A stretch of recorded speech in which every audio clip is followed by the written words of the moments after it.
All right, Ms. Seidel. Okay. Hi, everybody. Good evening. Thank you for joining us. It's our November 10th board work session and special action agenda. Please join me in the Pledge of Allegiance. I pledge allegiance to the flag of the United States of America and to the republic for which it stands, one nation, under God, indivisible, with liberty and justice for all. Thank you. Mrs. Sugars, could you please take roll call? Yes. Mrs. Arroyo? I just need to get her in. 1 second. Here. Oh, there she is. Ms. Friedel? Thank you. Here. I'm on. Mr. Goodwin? Mrs. Matlack? I think there must Here. be because everybody seems to be. Mrs. Neary? Here. Mr. Avadia? Here. Mrs. Schultz? Here. Mrs. Tong? See her. Here. Mrs. Seidel? Here. Okay, thank you. First item on the agenda, I believe we don't have student board reports tonight, correct, Dr. Malash? We do not, Mrs. Okay. Seidel. Okay. At the next meeting, at the action meeting on the 24th. Okay, thank you. Sorry, I was just confused by item 4.6, but thank you. So before we move into our board recognition, I'd like to just turn it over to Dr. Malash a second to make a brief statement to our community.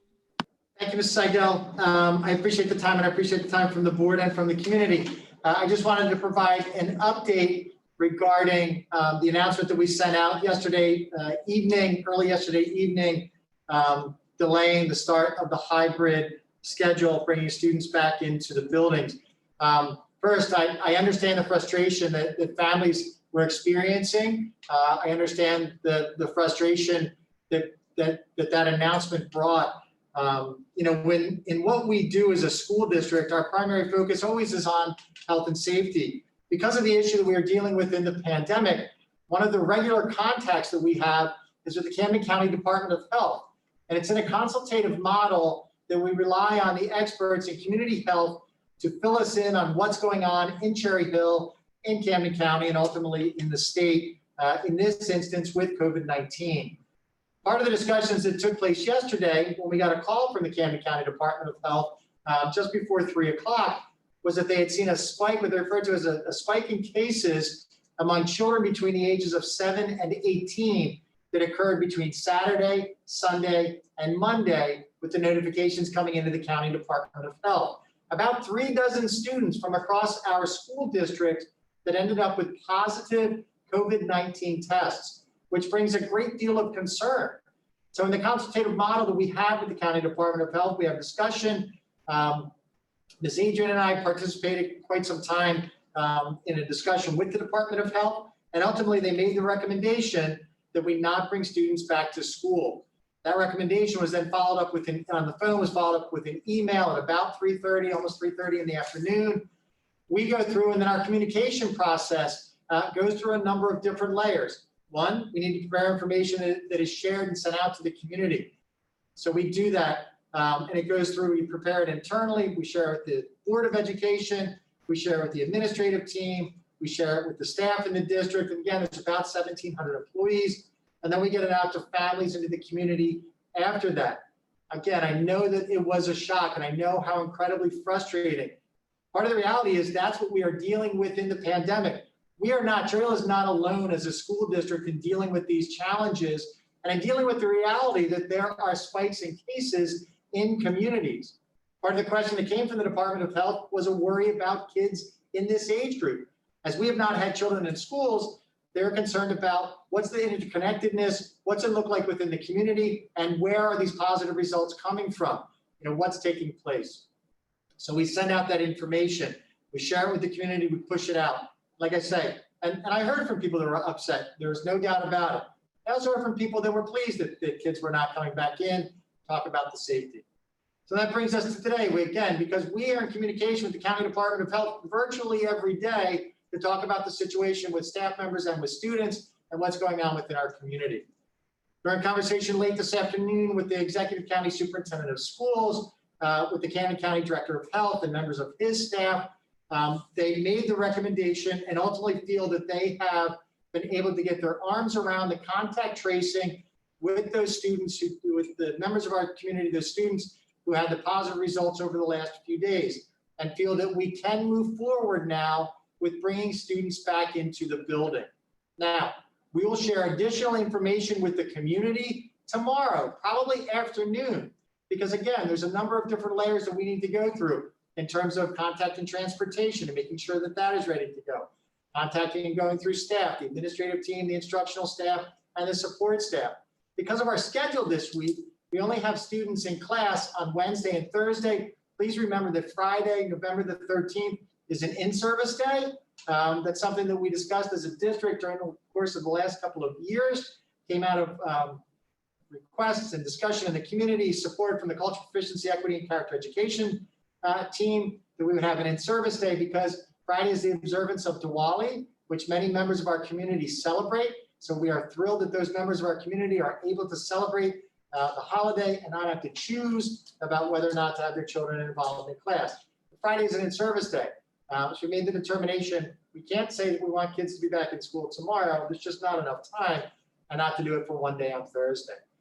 So what the information we'll share is we will look about what does that look like next week.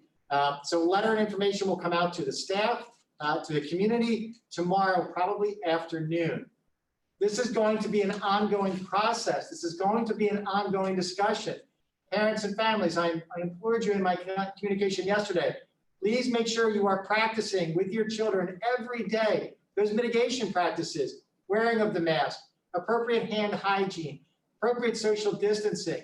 It's so critically important, no matter the age of the child that's in the district, to follow those guidelines. Please practice screening your children at home every day. We have our staff members screen every day before they leave for work. We expect families to do that as well. And if anybody is not feeling well, you have to stay home.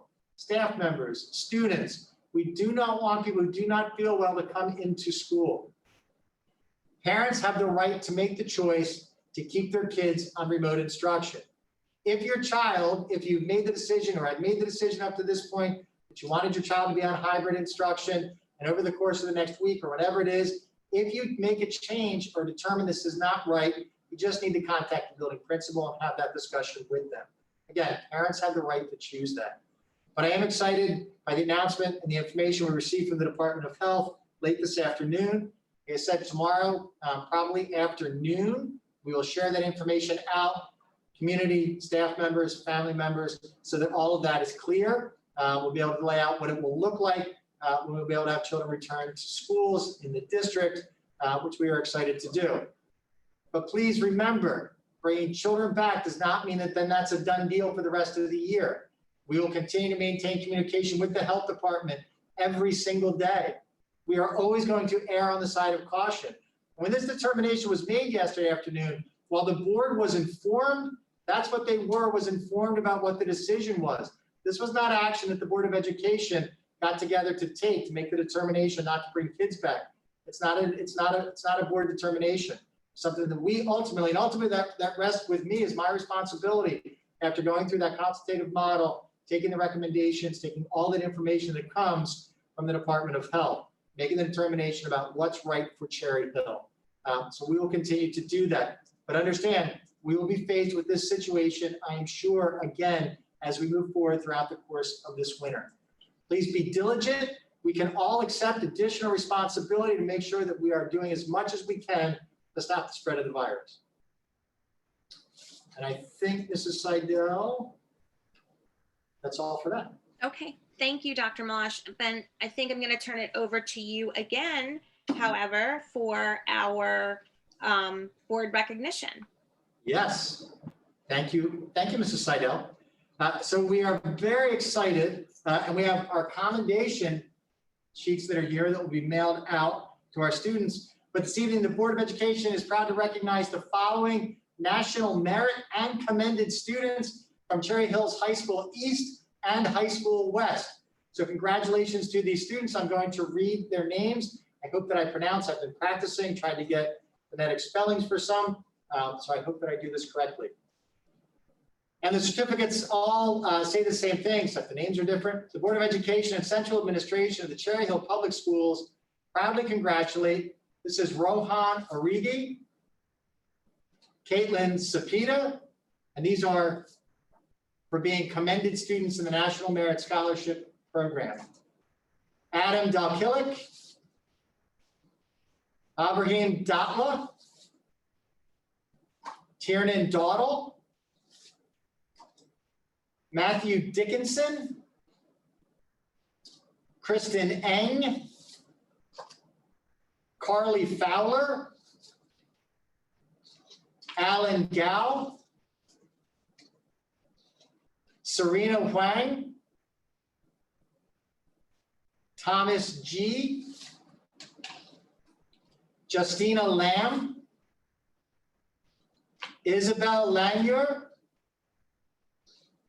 Joshua Manders, Ryan Munn, Maya Mutafil, Benjamin Pang, Danielle Rappaport, Dory Rappaport, Nicholas Regal, Ashley Wren, Leo Reisenbach, Anthony Segrist, Anish Suresh, Tan Tan, Samuel Wang, Dominic Watson, Aiden Weingrod, Chelsea Yang, Alan Zhang, and Richard Zhu. So congratulations to all of our commended and National Merit students. Wow, that's Very a long exciting. And again, these recognitions come, they're awarded to high school seniors based on their performance on the PSAT during the course of their junior year. So these are students based on the scores from their PSAT from last year that they're being recognized. So congratulations to those students. Congratulations, great job. We do not have any presentations this evening, so that will bring us into correspondence. And by a show of hands, can I see if anyone has correspondence to share this evening? I see Mr. Avadia. Okay, thank you, Mrs. Seidel. So last week, on the 4th, the Camden County Educational Services Commission met virtually once again. It was good. It was good to check in with the Educational Services Commission and see all the great work that they're doing. They've got 3 projects. Of course, we know that my favorite project is esports. And so I finally pushed back on the board and I said, look, every time I'm talking about esports, I need a little bit more.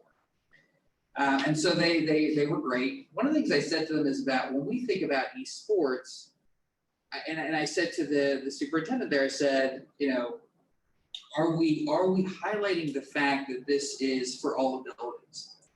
And he spoke very compellingly about it. He said, yeah, it's our first point that we do is we're selling this across the state to build this league. The first news is that they're really looking towards spring. Fall did not happen. They're really getting their ducks in a row for spring. I asked that we get an invitation for a November presentation. And I said, if I could make it, and maybe we extend that to the board. But they're going to present this full thing. So they said, look, it's not just about that people of lots of abilities can participate in esports, but as people are even forming teams, they want this to be part of the process. And so they gave me sort of the sales sheet that they're going out with, and it's about universal access regardless of ability for students to participate, connections to STEAM programs, physical, mental health and awareness and experiences, teamwork, goal setting, competition, having inclusive teams, having diverse teams, gateway to college and career readiness, functional skills, social interaction, networking, planning, reasoning, problem solving, competitive strategies, age appropriate social, emotional, and cultural relevant experiences embedded, a gateway to college, a gateway to scholarships, And they highlighted for us that there would not be gambling involved, which I thought was very educationally responsible. So they definitely have a cool deck together. It's exciting to think something local will be a statewide sports competition, and that it will involve students that maybe wouldn't participate in traditional physical sport. So all that was good, and I thanked them. I said, I've become, the unofficial esports guy. I don't have any conflict because besides liking to play video games, there's nothing special about me in this, but I do see the potential. So that was nice of them to indulge me, and as a result, the rest of the directors of the Educational Services Commission. So it was a rip-roaring good time. We talked a bit about how great Workshop 2020 was and maybe some areas for improvement. But other than that, just a good time, and thank you for indulging me. Thank you, Mr. Abadia.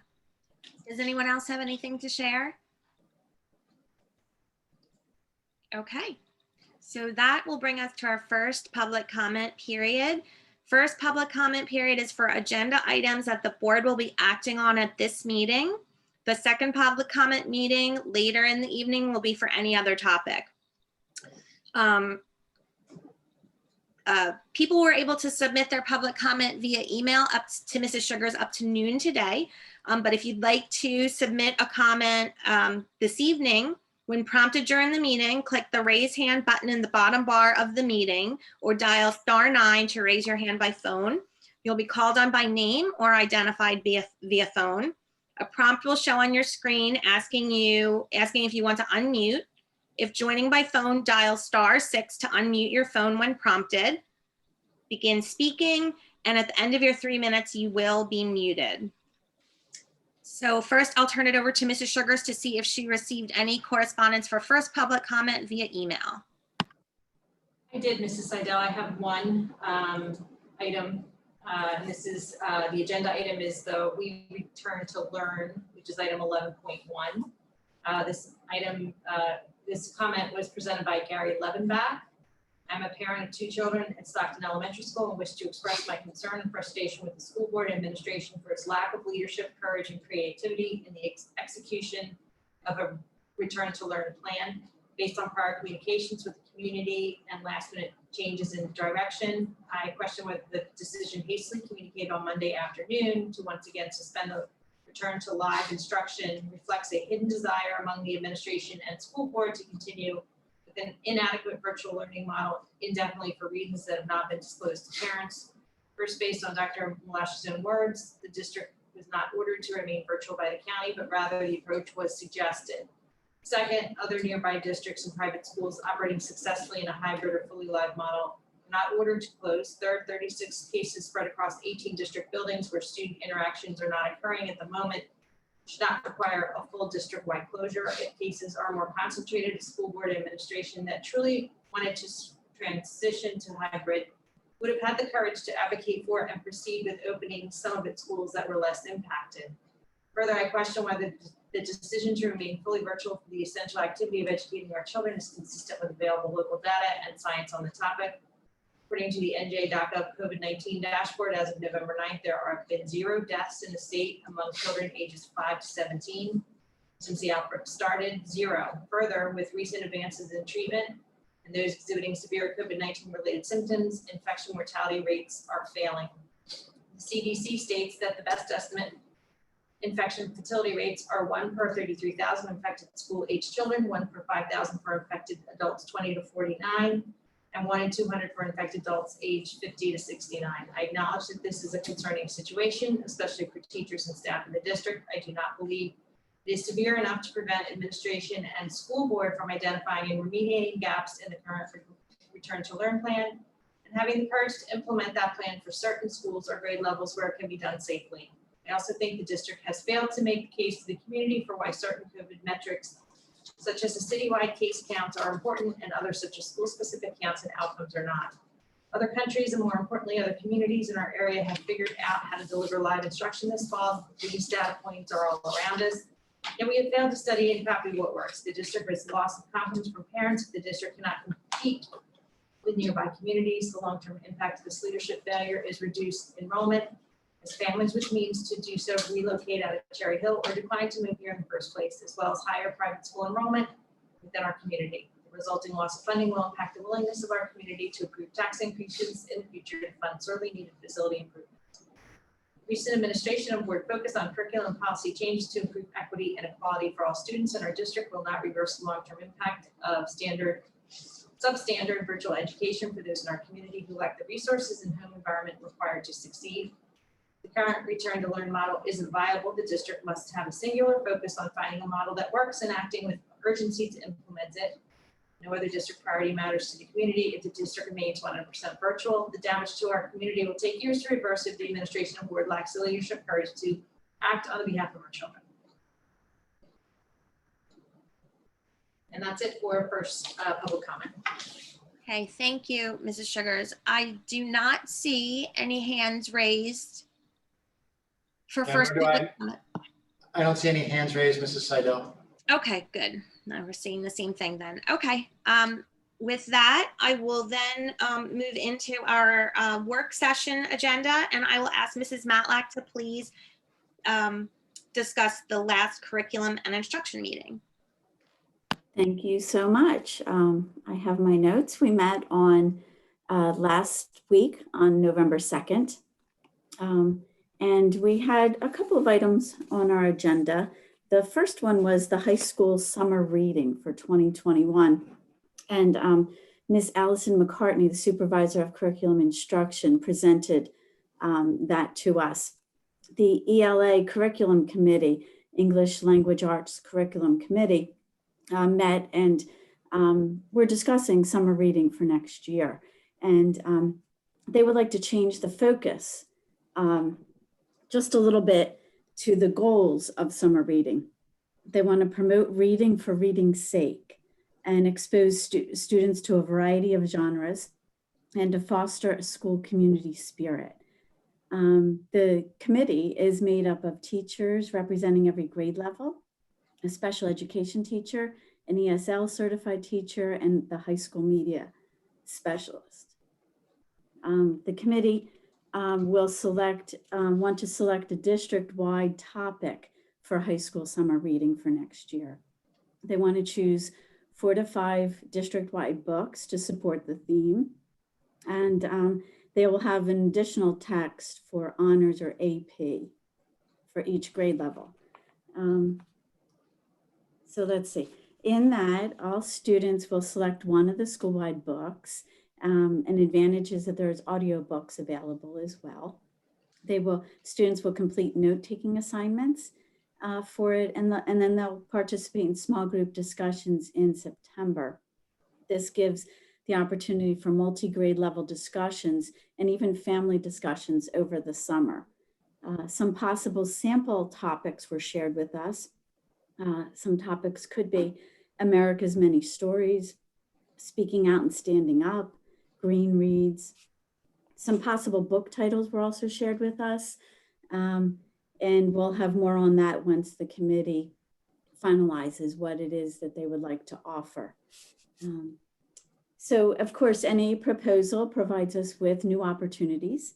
And this proposal for the summer reading will provide more choice for students as it incorporates more diverse authors, and it will add new titles to our approved list for classroom instruction.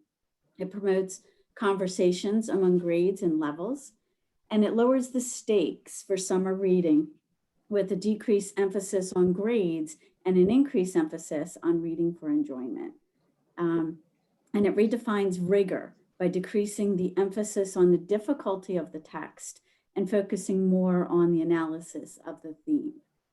So, of course, as with anything, there are some challenges that need to be addressed. And with a broad book selection for the district, the books must be approved by the board. So that means that board members will have a lot of reading to do before these books can be approved. So everybody get ready for that. And the goal is to publicize these titles in March, along with in-depth blurbs for each book so that students and families and teachers have the opportunity and the time to really choose what they like. Now, for book access, getting the kids' books and for kids having access to get the books, they're going to coordinate with Cherry Hill Public Library. They're going to purchase additional copies on Sora, which is a reading app for students by Overdrive. Some of you might be familiar with Overdrive, lending books and reading books through Overdrive. They're going to organize lending libraries at the high school and all the high schools, and continue the partnership with the independent bookseller Inkwood and Barnes and Noble. So it will require staff buy-in and participation, and connecting it to grade level themes, will be something that they will strive to do. And student accountability for reading the books and note-taking. They feel it's a more inclusive approach than what we've used in the past because the books will offer a wide range of lexile and reading levels. The Sora app can translate books into multiple languages, and it also allows for students to use audiobooks. And the app has a dyslexic font and high contrast mode available. So, all of those things bring it to a level of inclusivity that the way we've done it before hasn't been able to do. It's an ambitious proposal in a short amount of time, but it's very doable. And to have this in place for next summer. And the C&I committee, the board members who were there that night were very enthusiastic about this. Next up on our agenda was the course of study booklet. Each year, the course of study booklet is brought to the C&I committee to review any changes or additions. The administrative team started that process in mid-September. We're going to continue offering the course selection book online. There are proposed additional courses this year: African American Studies, Social Justice, Applied Science, and Tech Field courses. The course selection booklet contains a True North document. Each course that fulfills each requirement will be listed, and it's recognized through New Jersey SMART.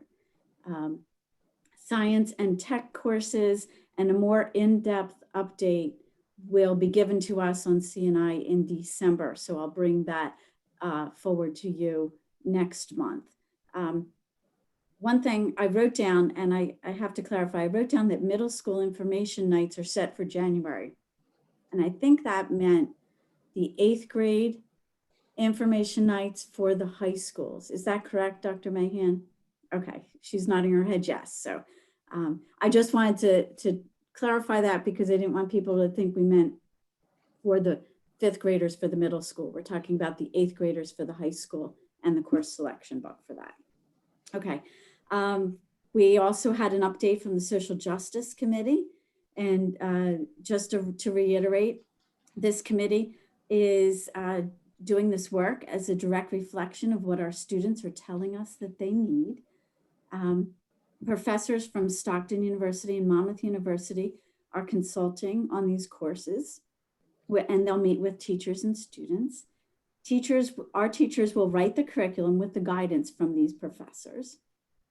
The African American History course is being considered as a 9th or a 10th grade requirement, and the Social Justice course is being considered as a high school any grade level elective, and it will be modeled after the Penn Social Justice High School Academy.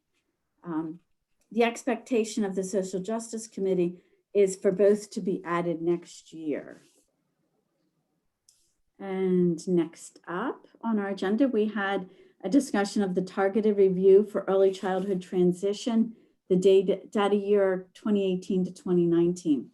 During the Department of Ed review, we were cited for not transitioning some 3-year-olds in a timely manner during the 2018-2019 school year. The Department of Education corrective action required us to demonstrate that all IEPs were implemented for 2019-2020, and we demonstrated that we had done so. So the corrective action plan has been closed out and we've met the standard. Next up, we discussed the theatrical productions. West is in rehearsal for We Will Rock You, which will be on December 4th, 5th, and 6th. And it will be via Zoom, just like this meeting. And West Lab Theater is writing a show themselves. And it's right now it's called In the Time of COVID. And we'll have more information and dates on that soon. East is doing the show Clue this fall. It's going to be in an old time radio show format on December 11th and 12th. And in the spring, East is going to do, Putnam County Spelling Bee. They're hoping to do it traditionally on the stage, but we'll see. There was a question from the committee about show tickets, because traditionally selling the tickets is a fundraiser for the theater department. They're still looking into how to do this. And last on our agenda, we had the Return to Learn plan update. And since our update last week was very different than what the update is this week, I am going to ask Dr. Mahan if there's anything she would like to add to Dr. Malash's comments earlier this evening for that. No, I think Dr. Malash did an excellent job articulating where we are as a district today and recognizing that there may be changes coming in the future. So Great. Turn to Learn committee is ready, willing, and able to continue our efforts under whatever the circumstance. Thank you very much. You're welcome. So that is all I have for the C&I committee report. If anybody has any questions, or if any committee members have any other comments or anything to add.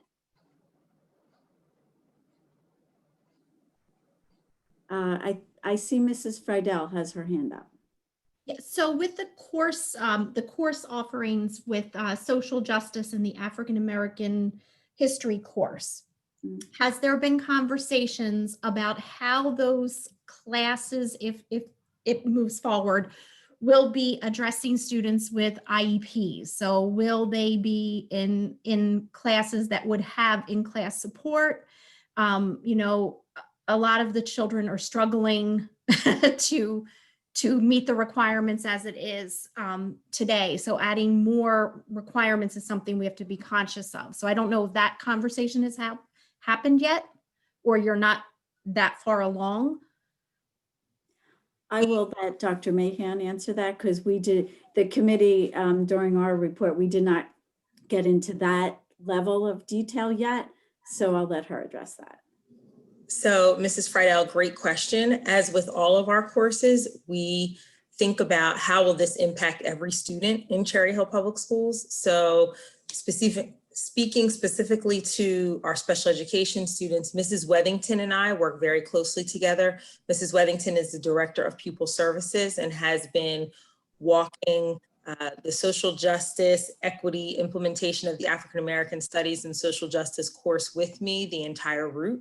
And one of the things that we think about, in addition to special education students, is also our ESL students, our students of color, and, you know, all of our students in Cherry Hill Public Schools. So it is something that we consider, it is something that we are talking about, and it is something that we will continue to discuss.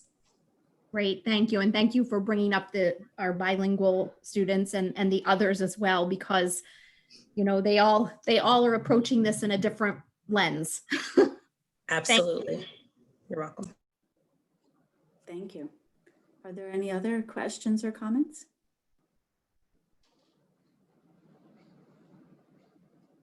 Carol, Mr. Ovadian? Thank you very much. I can't see the boardroom very good. So Ben, go right ahead. Yes, so Mrs. Matlock, I just wanted to make a comment about, I love how we're thinking about access and increasing access around summer reading and reading. The Cherry Hill Library has a great app to get books. I have found audiobooks a great way to engage with a lot of texts, not just for me, but for my fans. it's great to think about translating it and just providing much more. I know when summer reading does come out, we typically go to the library and I say to the kids, like, you can get more than one book, but recognize there are kids that are going to need this book. So you can't hold on to this for 2 weeks, come on.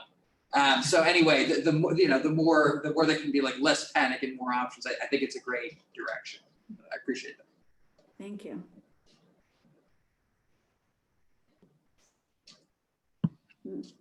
Okay, Mrs. Seidel, I don't see anybody else, so I'll turn it back to you. Thank you. Okay, thank you so much. I am going to now turn it over to Ms. Schultz to to discuss our business and facilities meeting. Thank you very much. So our BNF committee met on November 4th at 6 p.m. and we had a pretty packed agenda. We started off our meeting talking about our budget calendar. So we typically start this process in October, but we did have a little bit of cleaning up to do. So we have just now started to talk, believe it or not, about our budget for next year, which is a little scary that we're here talking about budget already. So a couple dates, I've got a lot of dates to go through with everyone. So I'm happy to send these out, or maybe, did we already put these dates? Could we maybe send this to the same calendar on the Friday memo, just the Friday packet, just so you don't have to write them all down. But October 26th is when we're going to start getting input. This input period will end on December 21st. The administration review of the budget will occur January 21st. And then we'll start our initial budget discussion with the BNF committee February 2nd.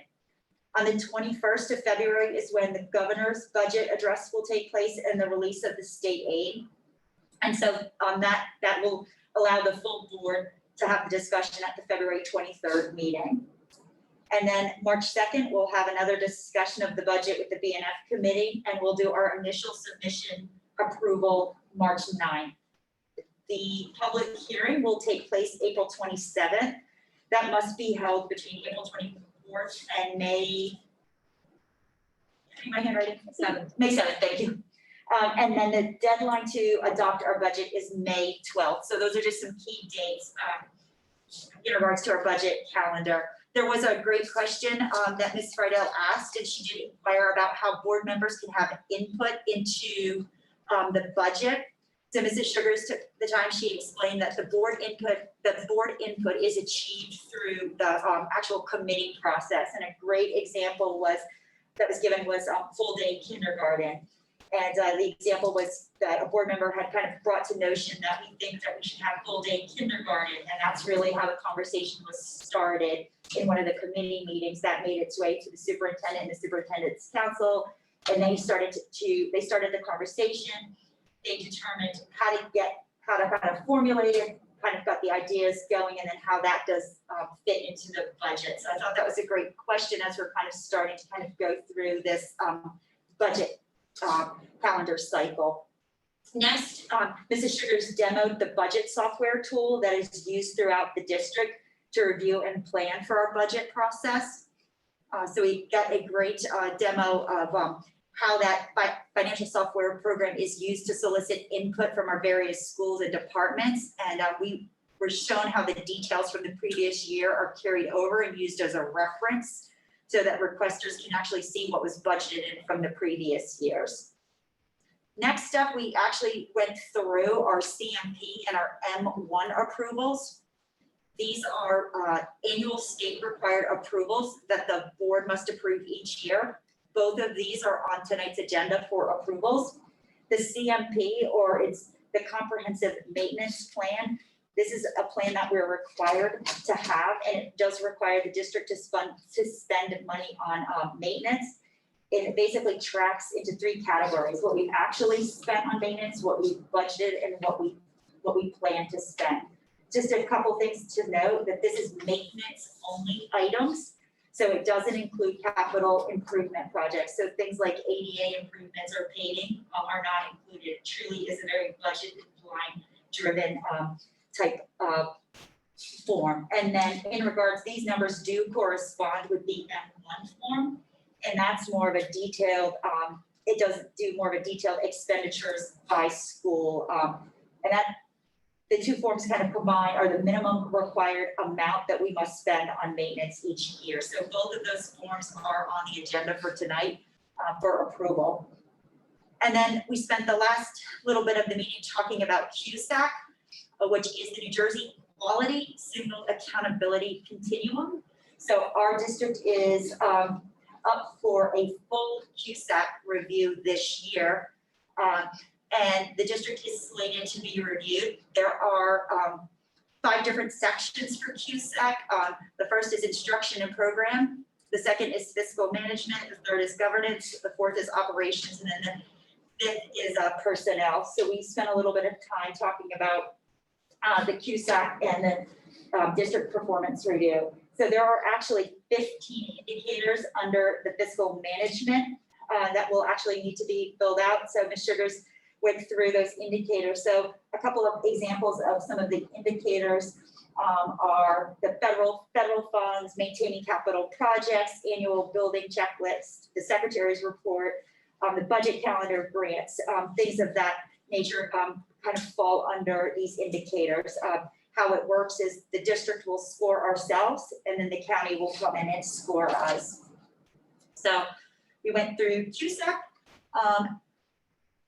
The county office will typically select a few buildings to do tours, but given the COVID environment, we don't believe that these tours will actually occur. But however, all of our buildings have been inspected and they are ready in the event that they do.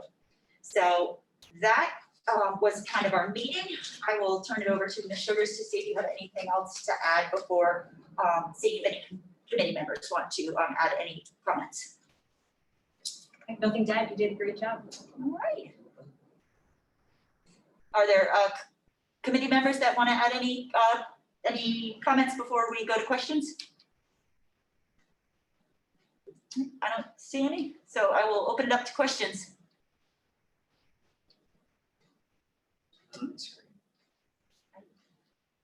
Mr. Avadio. So just having teed it up, so the 15 financial indicators come through DNF. Are there other elements to QSAC that the board engages with directly or that comes to the committee, other committees?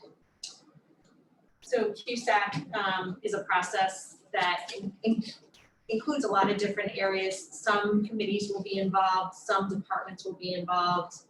For instance, a lot of the personnel work Mrs. Adrian will do. A lot of the instruction program work Dr. Mahan will do. But there is some board involvement. There's also a committee that has to be formed that has different representation across the district. And that does include one of the requirements is that a board member be a member of that committee.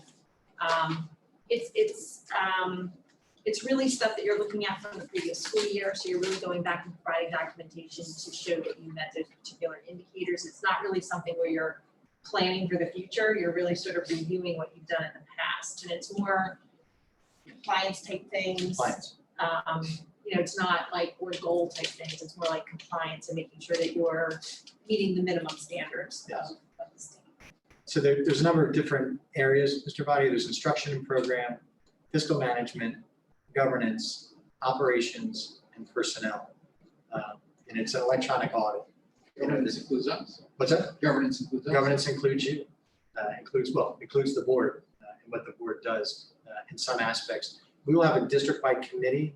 Mrs. Seidel will be representing the board on that committee to review information. We actually, this is the first time we've had a full QSAC review, honestly, in a long time. Typically, we've been excused from full QSAC review because of our performance on state assessment. Because there was no state assessment, there's nothing to turn back to say you can be excused from it. Dr. Mahan took the lead with us. We actually piloted this new electronic format for QSAC 3 years ago. 2018. Right, 2018? Yeah, so it'll be 3 years ago in the spring as the board as the state transition. We did a pilot, so we went through the practice at that point. But as Mrs. Sugar says, it's an audit. Folks in Miss Adrian's office have been going through files. Mrs. Sugar's office, Janet Cohen, my assistant, has been doing it. Dr. Mahan's office, Mrs. Wethington's office, been going through all of those pieces. A lot, in terms of governance, deals with that there are policies, that there are structure for meetings, that my evaluation is done, that the board has goals, that it fits, that all the categories that we have to do statutorily are met. Not necessarily whether it's, what's the content of it, but does it mean that it's done. Thank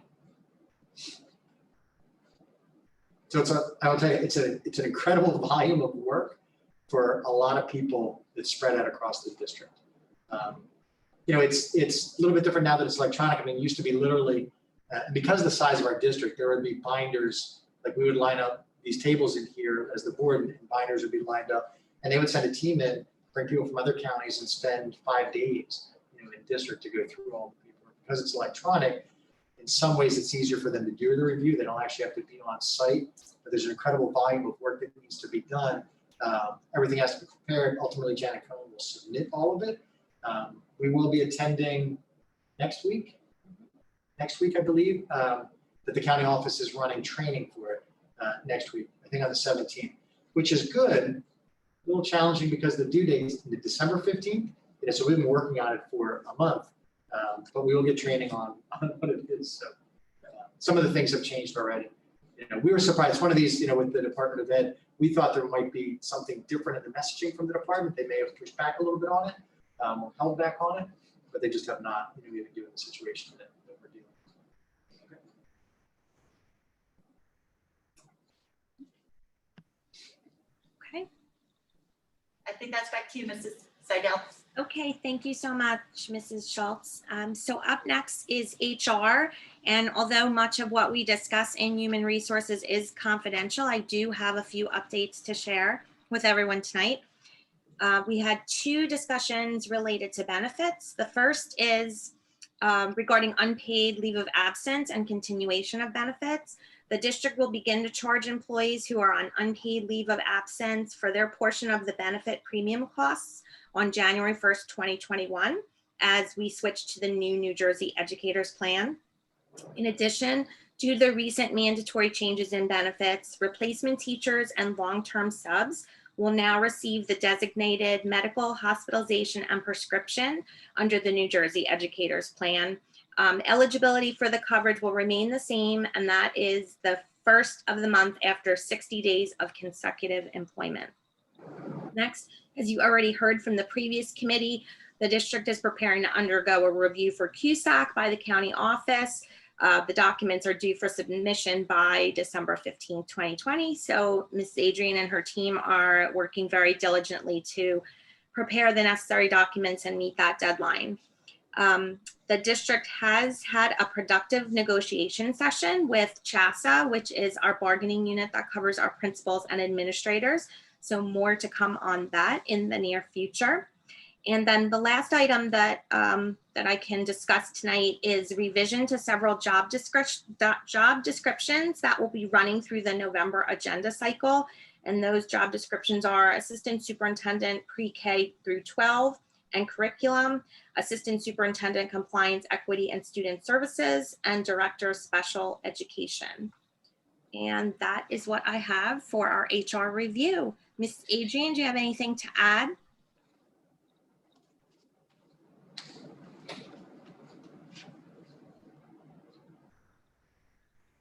Okay. Sorry, I do not. Sorry. Thank you. Mrs. Schultz, my co-committee member, do you have anything to add? I do not. Thank you, though. Okay. Do any other board members have questions? Okay. I don't see any hands. So I will turn it over to Ms. Friedel to share the Policy and Legislation Committee information with us. Thank you, Mrs. Seidel. So P&L met on November 2nd. First, let me just note that we did not get the presentation on the violence and vandalism report because Mr. Saporito was not able to attend, but we will be getting the presentation on November 24th to the board, and the committee will see the presentation prior. the legislative update, we did have a brief discussion, the gap year legislation, if you recall, I guess time's a blur. I guess last spring, there was legislation proposed about a gap year for juniors and seniors, really related to sports. And that legislation was passed, but there are no regulations yet. So Dr. Malash is keeping an eye on what is coming with that legislation and what that will mean to Cherry Hill, I guess, for the next school year. Correct, Paul? That would go into effect for September. Dr. Malash, and Dr. Malash, I did not write down the student's name, so if you can help me, but the two of you did a presentation to the assembly. Abele Ozikiwe. Thank you. I did not He's write her a 7th grade student at Beck Middle School. Great. So they did a presentation on social justice, and Dr. Malash let us know that Assemblywoman Lampett is very interested in our work on cultural proficiency and social justice. Also, we had a discussion, Mrs. Wethington was with us as well, and we had a discussion about the legislative update that was given at the school boards and one of the school boards conference. And one of the things that they talked about was this idea of 100% funding of special ed in a centralized manner.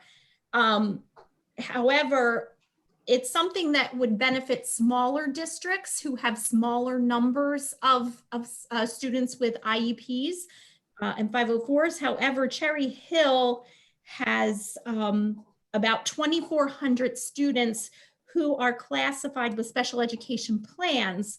So it would not have as much of an effect on our district if something like that would happen.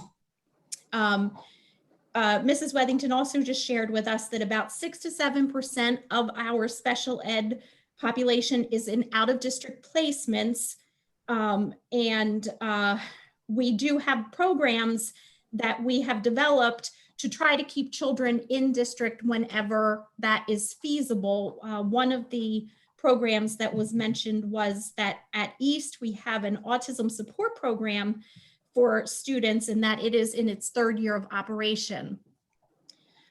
We also had been provided an op-ed by Lynn Strickland from one of our community members, and Dr. Malash shared that with the board, so I don't know if you had a chance to read it yet or not, but it really was an op-ed talking about how SFRA has underfunded special education cost. So it was kind of the flip side of the SFRA legislation and the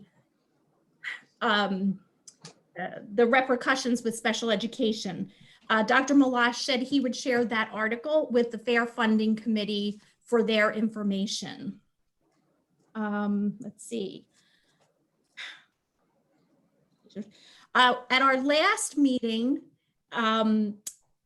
it was a discussion about the fact that in the past, the P&L committee had an opportunity to meet with our local legislators, and Dr. Malash indicated that starting in the spring, one of our 3 local senator or assembly people would be joining us at our P&L meetings.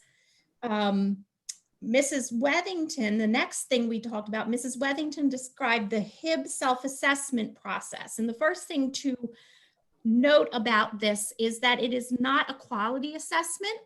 It's basically a rubric developed from the Department of Education that all school districts have to complete. It's not looking at how things are, it's not looking at the quality, it's looking at if we are meeting the requirements. This year, because of COVID, the assessment took place later than it normally would have. It was for the end of last year and the beginning of this year, and I believe that the board has to approve it in December. There are 6 core elements, and if you are scoring a 52 or above, you are meeting or exceeding the requirements. Okay. We talked a little bit about the climate and how we measure climate in the schools, and we were shared that there is a pre and post survey done. It's usually done in late September. That the anti-bullying specialist in each school has access to, I believe it's called the Hipster program, and they're able to run trends in each building, and they can look at that with the principal and the school safety team, and then they can talk and plan about areas from this data. So we do have ongoing data that the schools are looking at on a school-specific basis to address the climate of the schools and what is happening in the schools. We had a little bit of talk about the Stop It app that, you know, is an anonymous application. And the positive news is that in most cases in our schools, our referrals are from students going to an adult to get support, and they're not using the anonymous app. And I think that speaks volumes to the relationships that our students and our staff have with each other, that they are comfortable enough to go to an adult in the school as opposed to use an app on a phone. So that really does speak volumes to our staff and our administrators. The district is going to be updating all 3 levels of the code of conduct. And they feel like we will be getting an update, a presentation either in April or June. There's other things going on in May, so it will be to the board April or June. And then Dr. Malash went through with us how the district receives monthly policy reviews. He helped explain that if the policy has a P, if it has a P, it's a policy. If it's an R, it's a regulation. When we see the changes with bold and strike through, bold would be new, strike through would be removing. But that often those policies get fanned out, so they don't all start at P&L. They get fanned out to the other committees for first reading as they apply. So if it's a BNF related policy, it would go to BNF first. Let's see. And then the last thing is in the agenda tonight is the second reading of the anti-racism policy. So we obviously have a time to discuss that policy tonight, if there's any questions. Dr. Malash, anything to add, or the committee members? Ms. Friedel, I think you did a great job of encapsulating what was a packed meeting and discussion during that time. The only clarification I'll provide is that the second reading of the anti-racism policy will actually take place on the 24th. Thank It's you. listed on the work session for tonight, so it won't actually be read formally. The board will not take action on it until the 24th at the action meeting later this month. Right. Thank you. Yes, ma'am. Committee members, anything to add? Any questions? Okay, Ms. Seidel.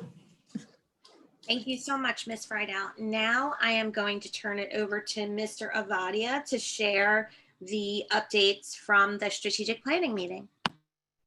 Thank you, Mrs. Seidel. Yeah, we spent about 2 hours together on November 4th after the Camden County Educational Services Commission, so it was a packed night for me personally. Where we put this in time is, if you recall, 2 meetings ago, we discussed a full calendar of topics. And the topic we walked in to discuss on this one was new versus rehabilitation or renovation of schools, and to start to tee up a discussion that the full board will have. that becomes committee work in us getting that ready. And so we really gave Bob Garrison, principal and our architect of record, Garrison, the floor, and he took us through Carusi. Carusi being famous for, in the last bond, having a lot of work that needs to get done.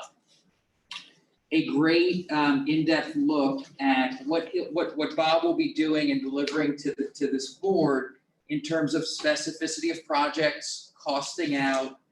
It's a very transparent, very compelling, given Bob's what he's done. He's built a ton of schools. He's a leader in New Jersey in terms of architecture in schools. And so we really did sort of a deep dive, talked about where Carusi is, when it was built, pieces to renovating it over the past many years, going from exterior to inside elements, and what the hard costs are, kind of the allowance of 25% soft costs. We talked about building systems. We talked about HVAC, electrical, plumbing. We talked about in renovation, potentially what essentially in my lingo would be trailers, where we would have to figure out how to both educate and do work at schools at the same time, and how that could be divided up and how that could be done, safely, responsibly, but with some disruption. When we looked at renovations in Carusi in the current state of affairs, we looked at a total sort of project cost at $34 million. With a lot of state assistance to that, that takes about $13 million off the top, leaving it at about 20. But then what we wanted to do is, in real time with Bob, look at what it would look like to do this in a new construction methodology. We talked about, some of the pros. I mean, there's no doubt that I think the committee of cost for no object would like to build everything new. But the question is, what happens when we put that into reality, given Bob's experience? And the bottom line was it's about $30 million more for that building. What we realized very quickly in the committee is this is a discussion we need to bring to the full board. We've got to look at this. We've got to see what we can tee up. Whereas we also have to look at, what does renovation really mean? What does it mean to have pieces of a building that are new or that feel new, but that have a cost that are much more palatable? And that's really not something we can come to a conclusion on at a committee level. We did talk about a couple areas that likely could fall into the category I just mentioned in terms of renovation that looks great. We did talk about having a consistent look across the district. We did talk about going into buildings that feel like they're cohesive and that they're that instead of looking like it's been pieced together, that it's a full picture and a warm feeling school. And so what we wanted to do is actually spend a little bit more time with Bob, but to tee up a discussion that the nine of us would have on December 8th to really delve in, probably to Carusi. We did talk about maybe including a couple other schools, east, maybe an elementary school, but to start to look at what's the full scope of work. In the last meeting, we put that into time, right? The soonest we can get a major bond out to the public is September of 22, which puts the main tranche of work, the first one, in the summer of 23. For Ms. Schultz and I, that seems like a long time away. But we have to start to be realistic as we build out this project plan and ask these hundreds of questions that are left to ask as we build this out this year, to be prepared. There's another piece that the committee's teeing up, and that's to look at what it would look like to do something more targeted sooner. We're not ready to present anything. That's a discussion we'll look to tee up, because we need to have this discussion first. We can't be doing things on buildings we don't know if they're going to be new, rebuilt, renovated. So we really need to have this discussion in December and perhaps think about at least what it would look like to do a targeted, smaller step in the right direction bond, to have that discussion as a board in January. The enormity of this has started to, be more apparent to me. Anyway, it was a great 2-hour discussion. I think we probably could have spent 2 more hours there, but we had reached a critical piece to kind of think about what our next steps would be. And I think that the committee would join me in agreeing that we did want to tee up this next big discussion, new versus renovation, which has been discussed many times by many groups and by this board, for December 8th, to bring in Bob to do it. So in that format, Mrs. Seidel would run that discussion. But I got to say, we got to ask him every question. With Bob as a professional, when we ask him questions, he has answers. And there's a lot of confidence in what he can bring to the table. In our overall project plan, we need to do this now. I wish we could do it tonight. We're really not prepared to do it. So I think, December 8th. Okay. As we look toward the next meeting, we actually totally shift gears. We're going to depend very much on Dr. Malash and his expertise in talking about educational pieces and how they look like in terms of overall district scope of building configurations. It's a massive topic. We could spend 10 meetings on this topic. We will spend 1. So there's a lot of stuff we're shepherding from meeting to meeting, but at the end of the day, we will bring this to the full board. We will have this in public. There are just decisions we're going to have to make in the next 2 to 3 months. And that's, at least as I look at the work, the reality of where we are. And so with that, I would turn it first over to administration. Anything I missed or totally got wrong, feel free to jump in. I think you covered it pretty well, Ben. It was a good discussion. Lots of moving parts. You are absolutely correct when our topics definitely are weightier than our time, for our meetings. But I think we had a really good discussion. I think it was very eye-opening to look at the Carusi model. And I think it will be very interesting to share that information with the board and the public in December. Cool. Okay. And committee members. Just quick, did you say, I just wanted to write the right number down. It was 30 million more if we did a new build on Carusi just based on that example versus renovation? I mean, I just wanted to make sure I heard that right. Yes. Yeah, okay, thank you. For the one building, 30 million additional dollars from the public, because that's after the state participation. Right. Yep. Okay, thank you. So Mrs. Matlack, Mrs. Neary, Mrs. Tong. Okay, and so any other questions from the board? Mrs. Seidel? Well, I just wanted to say thank you for a great report. I know this has been a conversation that's been a long time coming, so I'm looking forward to the December 8th meeting. Just to clarify, did I hear you correctly that you're considering also doing a high school and an elementary school model similar to what was done for Carusi in advance of the December 8th meeting so that we could have more than one example?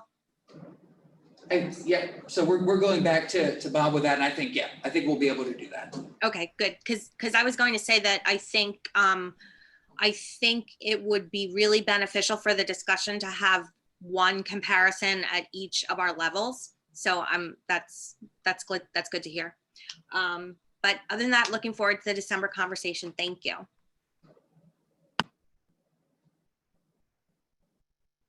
Okay, so back to Mrs. Seidel. Okay, thank you very much. So that will take us into our special action agenda. And it looks like we do not have any C&I items to move this evening. So I am going to turn it over to Mrs. Schultz to move our B&F agenda. Okay. Not that this is important, but this is the first time I've ever not moved anything for C&I. Just found that really interesting information. The superintendent recommends, and I move the following. Number 1, approval of bill list. Number 2, approval of non-public schools security and technology plan. And number 3, submission of comprehensive maintenance plan and M1. Do I have a second? Mr. Ovadio, are there any questions? Seeing none, Mrs. Sugars. Okay, I'm going to open up the voting Online voting is now open. You may cast your votes.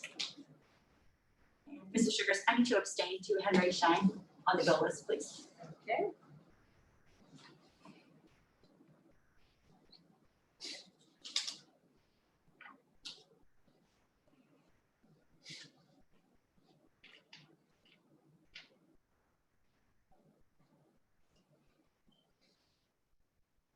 Okay, we have unanimous vote.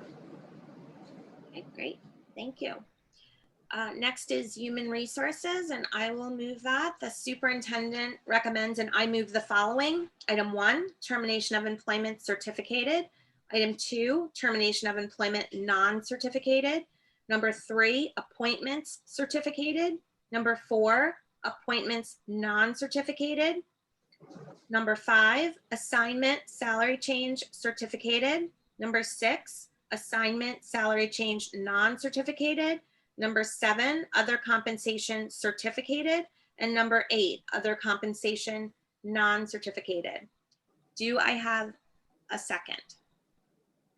Mrs. Matlack? Any questions? I do not see any hands, so Mrs. Sugars? Before, can I just clarifying question, Ms. Seidel, Ms. Adrian, is there a name that we need to remove from termination of employment for tonight? Oh, yes, Yes. I am so sorry. My, The last name, Wilfredo Rodriguez. yes, I am so sorry. Mrs. Adrian did tell me that. So that's going to be removed from the agenda for tonight? Yes. Thank you for reminding Dr. Malash. Sorry. That's under 19.2 for other boards. 19.2, the third name. Okay, so I'll ask again. Can I have a second? Ms. Matlack, are you still okay? Any additional questions? Okay, thank you, Mr. Sugars. Great, so I'm going to open up the online voting. You may cast your votes.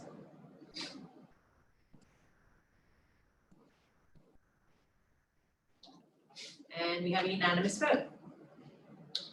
And then Mrs. Seidel, can I just introduce somebody to the board in a virtual sense? Yes, So under appointments certificated, the last name that's on that list, Marion Smith.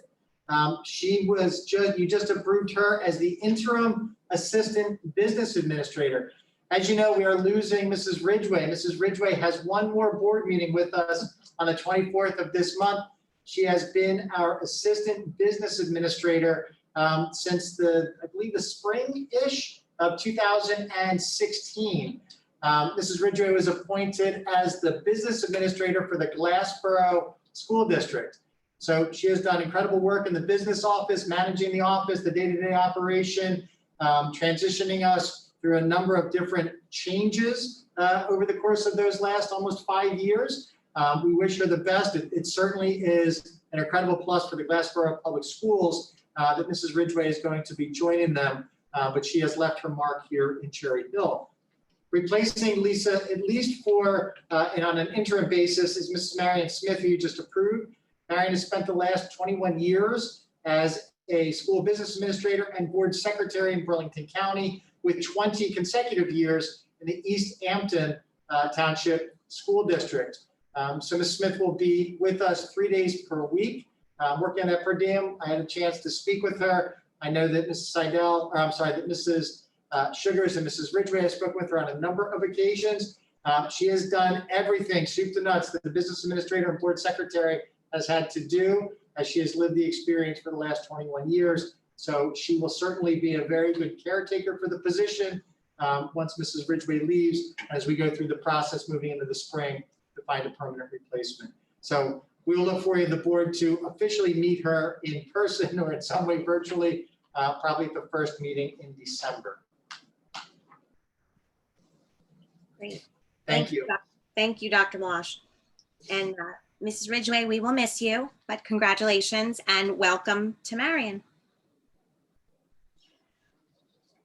Okay, so that will move us into policy and legislation. So Ms. Friedel, will you move the agenda? The superintendent recommends, and I move the following.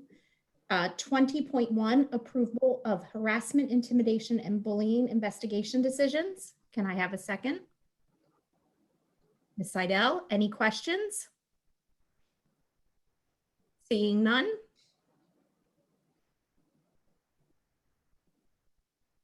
Okay, I've opened up the online voting, so you may cast your votes.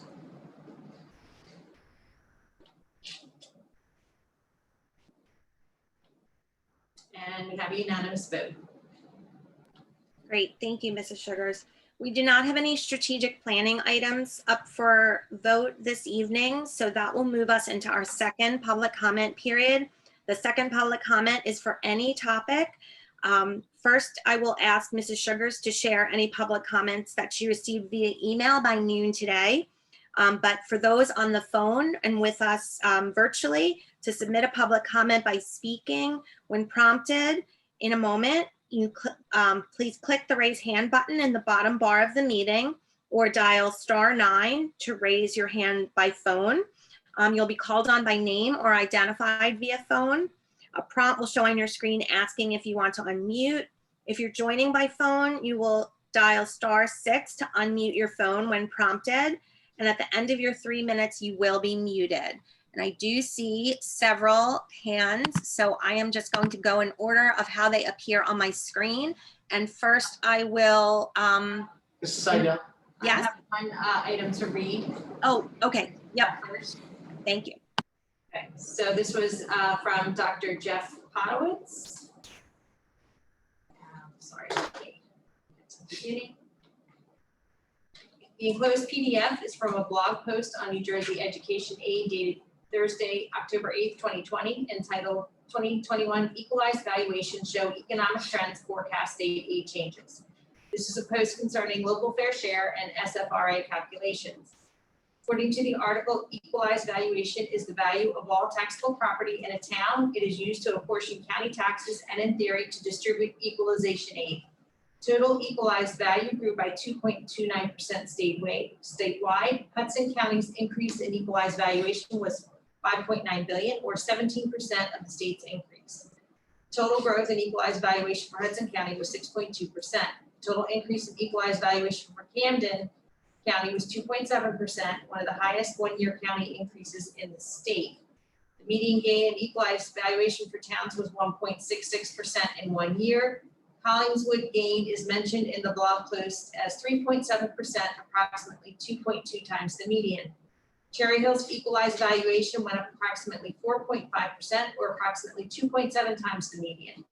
Included in the conclusion of this post is that an increase in equalized valuation that exceeds the state's average will increase a district's local fair share. If the district is eligible for equalization aid, the district will experience a loss of state aid equal to the increase in local fair share. Since New Jersey needs economic growth and housing growth, New Jersey's next generation of state law must address the disincentive to development in the SFRA S2 paradigm. Please read the blog post, use the links, and look at the equalization tables, etc. Question: what effect would piloted properties have? Would they add to equalized valuation without contributing to the local school district? Okay, that concludes the written comments. Thank you, Mrs. Sugars. So I'm going to go in order on the screen. If you could please restate your name and your address before you begin your comments. So I'm going to start with Jill Roth Gutman. Hi, can you hear me okay? Yes. Yes. Okay, thank you. Hi, my name is Jill. I'm at 402 Echo Court and I'm in the Woodcrest neighborhood. I submitted a letter earlier, but I guess it wasn't in time, so hopefully I'll be able to get everything in. I'm the parent of a 2nd and 5th grader who attend Woodcrest. I would like to thank the teachers and the rest of the school staff for their continued dedication to our children, despite all the changes that have occurred. I'd also like to thank the district for changing the school hours for the elementary school to 9 to 1. The change has been extremely beneficial for our children, and they are more focused during the school day, and their demeanor has been overall much more upbeat and positive since the change. I appreciate the district taking into account that too much screen time can be detrimental to our children. I realize that Dr. Malosh and the rest of his team are faced with the unprecedented decisions, And while I understand that you're trying to keep everyone safe and healthy, to receive a call at 5 o'clock Monday night, less than 24 hours prior to school starting, was shocking to the system. Dr. Malosh and the district have the ability to be in touch with the Department of Health on a daily basis, and a letter went out stating they are. The district knew the numbers were rising across the state during the last month, and there was talk about a second wave in New Jersey. There seems to be an inability to make a decision based on the data available in a timely fashion. It is not breaking news that we are now in the middle of a second wave in New Jersey. There was no need to wait until literally the last moment in time to make this decision. I don't have a problem with the schools staying closed. I do have a problem with no notice, total disrespect and disregard for working parents, no consideration for our children, and the total lack of transparency. While it pains me to say this, the numbers are what is expected. In a district of our size, it will be very difficult to have 0 cases. It would be helpful for families to know what the district's goal is in terms of numbers. Families, particularly those in cohort A, were planning on sending their children into school today and using the SAC program were given no time to plan for childcare. The lack of empathy for those parents, now twice, is incomprehensible. Perhaps there needs to be some training for those in charge to understand the plight that some of our district endures on a daily basis. Not all families have the ability to change course with less than 24 hours notice. Some caregivers work hourly jobs and could potentially lose their job without being able to call in sick. How could our district be so inconsiderate of such needs? Dr. Malosh knows the demographics in our community and knows those needs of the families. I feel as though our district is assuming that there is at least one stay-at-home parent in each family. This is not the case for most families and is rare to find these days. But even those parents might have scheduled important things, like a doctor's appointment where they need 24 hours notice to cancel. I'm also not understanding the district's decision to not reopen any schools, particularly for the younger grades. We have 9 elementary schools. Rather than children attending our schools, they are spending time with extended family members and friends, going to daycare programs like IXL, Time, dance, studio. Ms. Roth. Thank you. I barely got through. Thank you, Ms. Roth. If you want to resend your email, we'll make sure the board receives your full comments. Okay, next, I apologize, there isn't a last name. There's Mindy. Unmute. Hi, Mindy Rosen, 6 Fairhaven Court. I agree with everything that the person before me said, and 100%. My question is, how can I obtain a copy of the letter sent by the county concerning the COVID cases and the suggestion that our district closes? Is there a way besides having to Oprah it to get it from the district for transparency? That is my question. Thank you. Thank you, Mrs. Rosen. Next, we have Miriam Stern. Hi, this is Miriam Stern, 121 Ashford Road. Can you hear me? We can. Okay, I'm sorry. I just wanted to make sure. I do want to just briefly say that I absolutely agree that this was a huge shock for many parents, a lot of resource and most importantly students, and I think many of the educators in Cherry Hill for the absolute last minute notice about the decision based on the data to not return to the hybrid model. And certainly we all know the numbers are going up, and obviously that's a factor that has to be considered. I think the messaging needed to be very different, starting with what's coming out from the administration and also being disseminated at the schools. There was so much energy going on to try to adjust to the new schedule. There was a complete learning loss. I know for my middle schoolers, they had at least a full day, if not more, of learning loss and just trying to hear about the new schedule that was going to happen. There was so much emphasis put on that. To me, that's just absolutely unnecessary for the way that went down and the impact it had.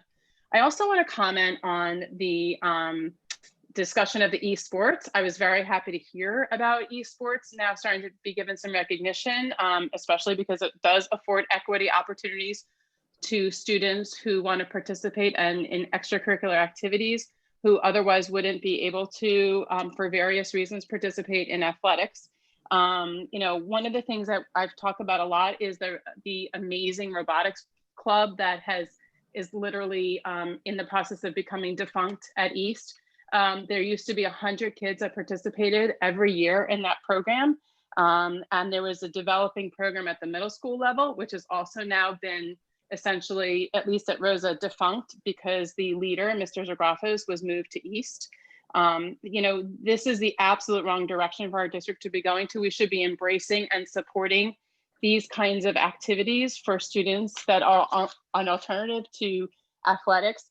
I love seeing the support for athletics, even during COVID, how much emphasis and energy has been put into making sure all of our sports teams are functioning, and my kids have benefited from that, but there are many kids who don't. And something like robotics has absolutely no support from the district. And that is something that absolutely, I think, needs to change.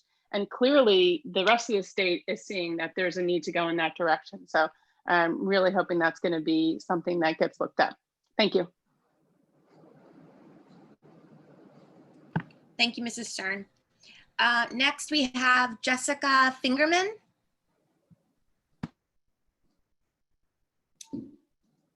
Good evening, everyone. My name is Jessica Fingerman, Morris Drive. The first thing that I wanted to say was just a huge thank you to administrators, to our teachers.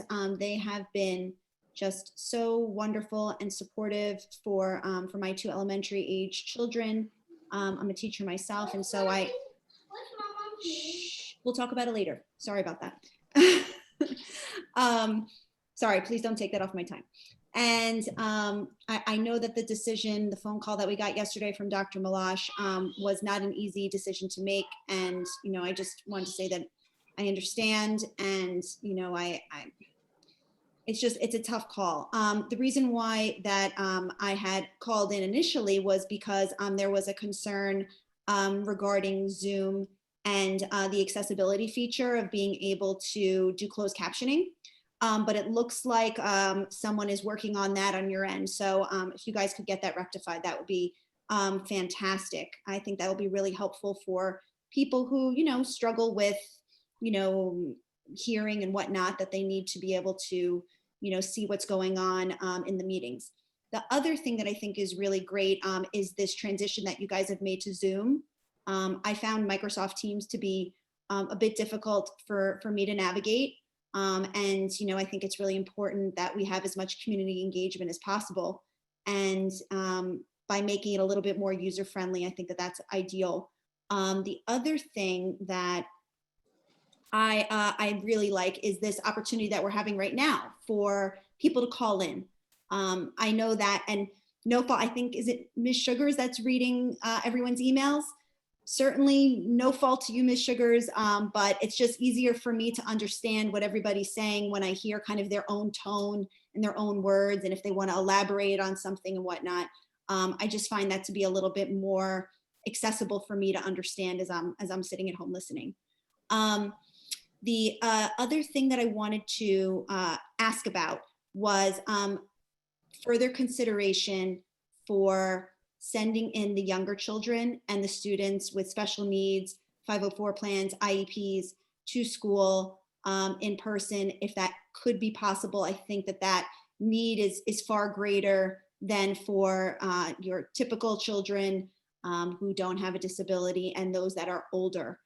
I don't see as many concerns amongst parents, amongst my cohort, for those students as I do for the younger children and for the students with IEPs and 504 plans. I'm sure that that's not news to you. The one last thing I wanted to say before I end my time is that there seems to be a discrepancy between what has been reported by Dr. Malash. Thank you. Thank you, Ms. Fingerman. Your time was up. And the last hand I see for right now, so this is, if anybody wants to raise their hand now, please do, is Megan Aarons. Hello, hi, how are you? Thank you. We can hear you. Fantastic. I am a Woodcrest Elementary School parent. I live on Morris Drive. My son is in kindergarten. I first want to thank his teachers. Miss Constantino, Miss Redfern are wonderful. They've done an outstanding job. I truly appreciate them, and I'm thankful my son is a part of their class. I really appreciate everything that they're doing, and we couldn't be happier to be a part of their team. But I'm joining the meeting tonight to address concerns I have with the implementation of my son's IEP, specifically OT in the virtual setting. We've made a fairly simple request that we believe is consistent with the guidance provided by the New Jersey Department of Education and the Education Law Center. Our son didn't do well his first few OT sessions in the virtual setting. I requested that we change the platform rather than having a live session on Google Meet, that I could record something and submit it to get targeted feedback. This way, it's eliminating the screen time and eliminating the pressure and the stress that it was creating for my 5-year-old. Right now, all we are asking is for his current LEA to implement his IEP in accordance with IDEA in the virtual setting. And we are also looking to have a clear path for my son's OT in the virtual space that does not increase his screen time or cause unneeded stress or frustration. Outside of his classroom teachers and his behaviorists, we're really disappointed in the way in which our concerns were addressed and have been treated. We found that his case manager and the supervisor of special education to not be supportive in rectifying our concerns. Our request for progress monitoring and targeted feedback to continue in an autonomous lesson falls in line with both the Education Law Center and the New Jersey Department of Education. And we're unclear at this moment why those requests would be denied when all the data in a virtual space is open to accuracy concerns. If this logic is to be followed, to be clear, they said that it would be difficult to accurately progress monitor him via video for OT. So if we were to follow that logic, then all of his academics and behavioral goals that are uploaded to Seesaw, it wouldn't really be any different than uploading his OT. And today we had a meeting with Miss Ragsdale, and she stated that another concern would be that parent prompting during the video could invalidate results, which is exactly how our son was evaluated by the psychologist and during his one-on-ones during COVID. So this logic is followed, if we follow this logic, it would essentially saying that all his current progress monitoring and his eligibility wouldn't be valid. So essentially we had a meeting, we had conversations with his OT starting in the beginning of October. And then we had a meeting with his case manager on October 19th. Sharon, that's 3 minutes. Okay, thank you. Thank you. I see next up we have a Carolina Bevad.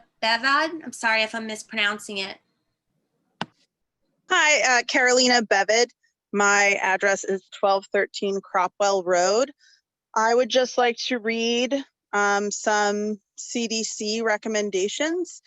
The best available evidence indicates if children become infected, they are far less likely to suffer severe symptoms. At the same time, the harms attributed to closed schools on the social, emotional, and behavioral health, economic well-being, and academic achievement of children in both the short and long term are well known and significant. Further, the lack of in-person educational options disproportionately harms low-income and minority children and those living with disabilities.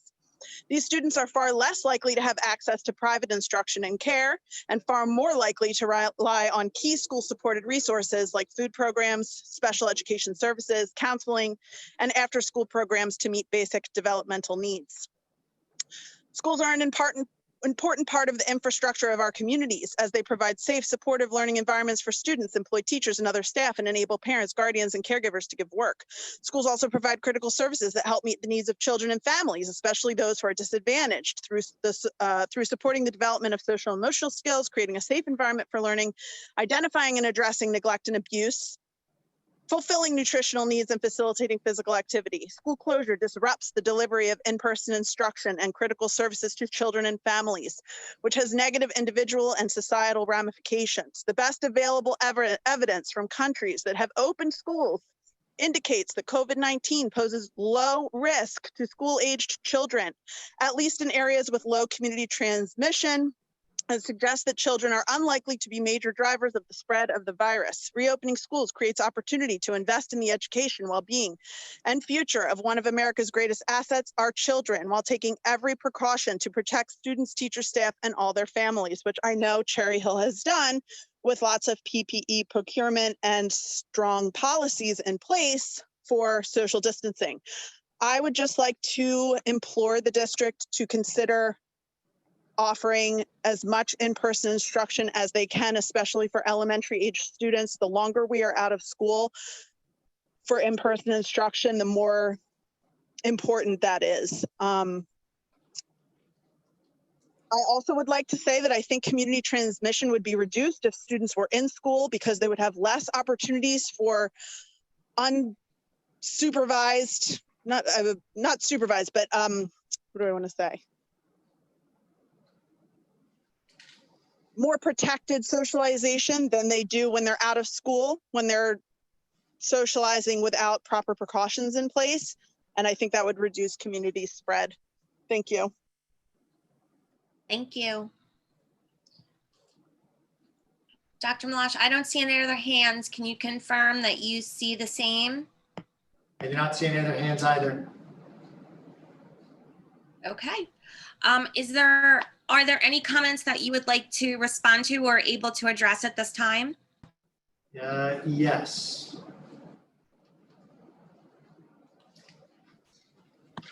Just go through. I believe Dr. Potowitz shared documents that I will share with the board that were referred to in his comments. I appreciate the comments.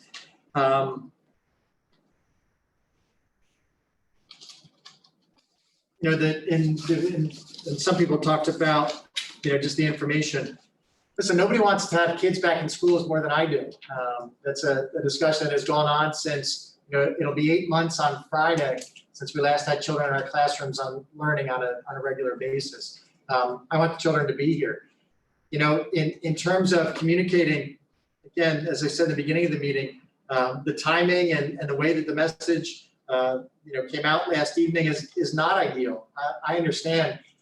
As a district, I'm not sure how much faster or transparent we can be in sharing information.